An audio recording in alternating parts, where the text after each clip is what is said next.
আমি রিশা। তোমরা সকলে কেমন আছো? আশা করি ভীষণ ভালো আছো। তো আমি যাচ্ছিলাম আমাদের কলেজের টিচার্স ডে এবং আজকের দিনটা ছিল একদম বৃষ্টি ভেজা। এমন নয় যে বৃষ্টি আমার ভালো লাগে না, বৃষ্টি আমার ভালো লাগে, কিন্তু যখন আমি বাড়িতে থাকি তখন হ্যাঁ, বৃষ্টি বলে তো বাড়ি থেকে বেরোতে ইচ্ছা করেই না।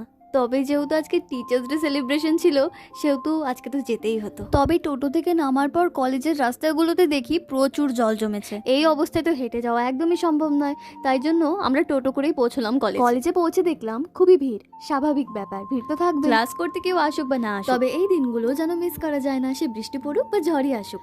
আমরাও বেশ মজা করলাম এবং এত নেচেছি যে ঘেমেই গেছি, চোখ মুখ দেখে তো বুঝতেই পার। তারপরে খুবই খিদে পেয়ে গিয়েছিল, তো আমরা কিছু খেতে নিয়েছিলাম কুরকুরে মোমো, স্টিম মোমো এবং চাউমিন এবং শেষে স্যুপ। তোমরা কি কখনো স্যুপের মধ্যে কেচাপ দিয়ে খেয়েছো? আশা করি কেউ খাওনি। কেউ যদি খেয়ে থাকো তাহলে কমেন্টে অবশ্যই জানিও। আচ্ছা, তারপর আর কি, তারপর খেয়ে দিয়ে রওনা দিয়ে দিলাম বাড়ির জন্য। এই মিনি ব্লগটা যদি ভালো লেগে থাকে তাহলে একটা লাইক দিয়ে দিও এবং আমি আসছি নতুন মিনি ব্লগে। ততক্ষণের জন্য tata, bye bye and take care.